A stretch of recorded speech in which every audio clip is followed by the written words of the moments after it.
Yeah. It's RC's A-list today. And you know how my dog walk. You see how he be walking to the building. All I need is Juvie walking in front of me right now. You know how Stephen A gets to number 5. And at number 5, we going to the New York Giants and Isaiah Likely. Isaiah Likely, a lot of people don't know just how talented this dude is because he was behind Mark Andrews. He's tall. He's a mismatch. And now you pair him with Jackson Dart, Cam Scatterboo when he's healthy. And think about this. They also go out and get Patrick Ricard. John Harbaugh is building his offense around his young quarterback. And one of those big pieces is going to be Isaiah Likely. Now let's go to number 4. And I know this isn't sexy and it's not fluid, right? When you go fluid, it looks like an hourglass. This dude ain't built like an hourglass. Tyler Lindenbaum. Tyler Lindenbaum is now the starting center of the Las Vegas Raiders. This is what you need when you have an Ashton Jeanty who was hit behind the line of scrimmage more than anybody. And if you decide to get Fernando Mendoza with the number 1 overall pick, Tyler Lindenbaum is someone who can set the protection, someone who can do the communication and protect your new, young franchise quarterback. Now we're going to move to number 3. We're going to move to number 3. And I move like that because it's the Super Bowl MVP, Kenneth Walker III. You know what people haven't been talking about? You know who's back coordinating the offense for the Kansas City Chiefs? You know who's back holding people accountable? Eric Bieniemy is. And Eric Bieniemy is about the run game. Kenneth Walker is about explosive runs. And now, when Patrick Mahomes is healthy, he doesn't have to do it all. Do you know who's been the leading rusher since Patrick Mahomes has been there? Patrick Mahomes, and now you have Kenneth Walker III coming off of a Super Bowl MVP. At number 2, I'm going Malik Willis. Now, many might say, why is it Malik Willis, Ryan? He's only started 6 games, Ryan. Well, first off, it's Malik Willis because it's no longer Tua Tagovailoa. That's first and foremost. And secondly, Malik Willis is a guy that's a dual threat quarterback. We saw his passing ascension against the Baltimore Ravens, and you also signed him to a team-friendly deal. So if it doesn't work out, if he isn't the guy going forward, you have not handicapped your team. And at number 1, unveil it. It's Trey Hendrickson. And I know Stephen A's probably over there in his Ravens suit, by the way, being like, but it's dishonorable. It's distrustful. Who cares? Make the right call. Trey Hendrickson, 23-24, 35 sacks, led the NFL over that time, only 31 years old. And guess what else they got to do? Keep their 2 first-round picks for 26 and 27. So now we can either add more people to the team around Lamar Jackson, or we can use those assets to bring in other top-notch veterans. Oh, I like this, Ryan.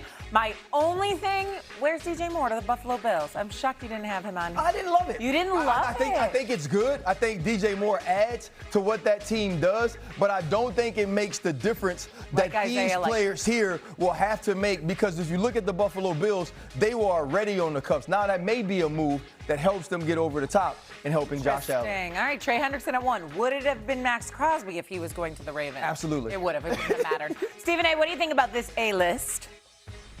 I don't think it's an A. I will tell you that it's an A in terms of the people you picked. I don't like the order. What do you mean? I'll leave likely at 5. Okay. I'd put Malik Willis at 4. I think Lindenbaum should be as high as listen. I'm sorry. I think Lindenbaum should be as high as 3 because obviously you got to start somewhere if you're the Vegas Raiders. I put him at 3, okay?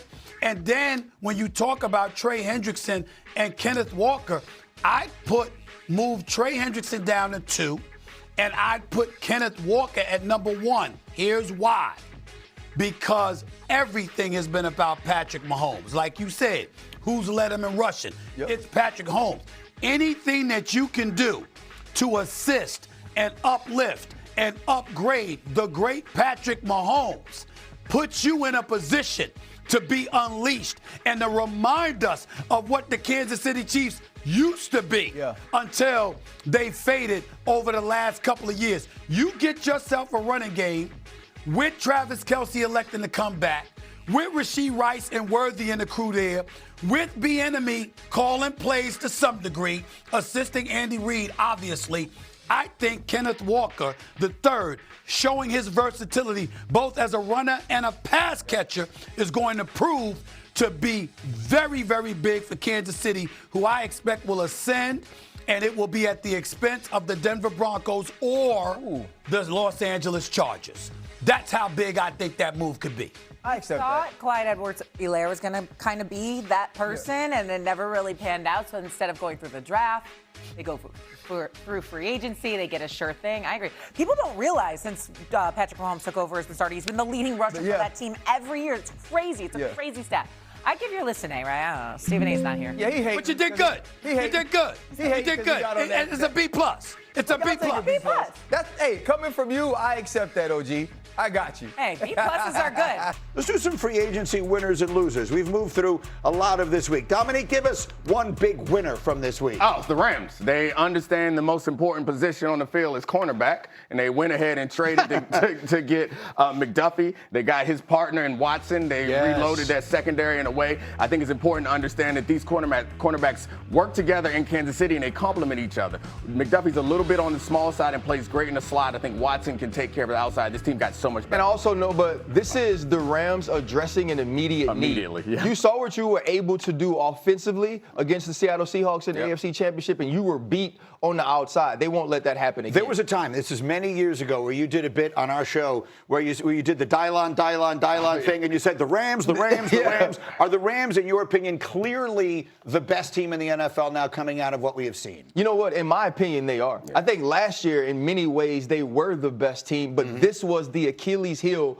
of the Los Angeles Rams, and you saw it start to evolve over the second half of the season, eventually biting them in the butt in the NFC Championship. All right, so that's a winner. Graz, how about the other side? How about someone who's not done so well so far? Well, the Browns haven't done much. They overhauled their offensive line, which they needed to do, but, you know, jury's obviously out on how well that has gone, but it just doesn't feel like a team that was in a position to completely sit out quarterback this offseason. I mean, maybe they saw enough from Shedeur Sanders late in the season that they want to run him back out there, but certainly you can't feel certain about what he's going to be. And Deshaun Watson's still on the team. They restructure again. Huge dead money hit coming when they eventually release him next year. But you know, or when his contract expires. But I just feel like that was a team that should have been a little more aggressive at the quarterback position. That feels like a team that's doing kind of what you suggested, RC, that the Steelers do. You take a shot. It's not tanking. It's let's see if Shedeur maybe surprises us and is terrific. And if he isn't, then we're where we want to be next year. Absolutely. You go out and you get Todd Monken. This can't be one of those things where you're trying to, where you don't give Todd Monken an opportunity to implement his program and his culture into Cleveland. And if you watch Shedeur Sanders over the back end of the season and you think that there's some upside there to work alongside Todd Monken, who, at least if he's not the greatest actor in the world, seems excited to work with Shedeur Sanders, I believe you give that a year. I think, but for Graziano as well, for what Graz is saying, I would also like to have seen them just be more active in building a team around some him wide as well. receivers, right? Yes. If you want to see the best of him, build it out around him a little bit better. Yeah, I mean, that brings to mind what direction they're headed will determine something. And I understand the Garrett contract is huge, but like we get later down the road, if you're looking at what the Raiders tried to do with Max Crosby, I was going to say, you know who they will not change their mind on the trade about? Nobody, and the Ravens won't be in there because they're in the division. Yeah. But they'll give you the team. Yeah, ownership. Every team would be so anxious, to go ahead and bring Myles Garrett on their team. I know we're not there yet, but it does seem like that's the direction that Listen, there's a point in that song where he'd lose the words and Genuine just say, ooh, ooh, ooh. That's exactly how the teams would be acting if Myles Garrett was on. Okay, and RC, give us one more winner because this one is an individual and it gets us where we need to go. Well, to me, it's Trey Hendrickson, right? Trey Hendrickson was a guy that set out of camp or set in camp last year. He was a dude that understand he was playing at a defensive player of the year level and couldn't get a deal done. And now you go from Cincinnati, who hasn't found ways to win, to be in Baltimore with a winning culture, with a quarterback like Lamar Jackson, with people like Kyle Hamilton on your side of the football, and you also got that bag. Yeah. For Trey Hendrickson, you are the winner far and away. And not only do you go to a team that gave you the money, you go to a team that still has their first-round pick in this draft. Yeah, and they have issues with an interior to offensive line they can address. Maybe they could use another weapon, losing likely. But I think the huge thing for the Ravens, we talked about the trickle-down effect of having a rush in like they would have with Max Crosby. You still get a lot of that. The Ravens' defense is incredibly talented, but because pass rusher is the most important position, they have to, contort their defense in a way that compromises other parts in order to get pressure. Now,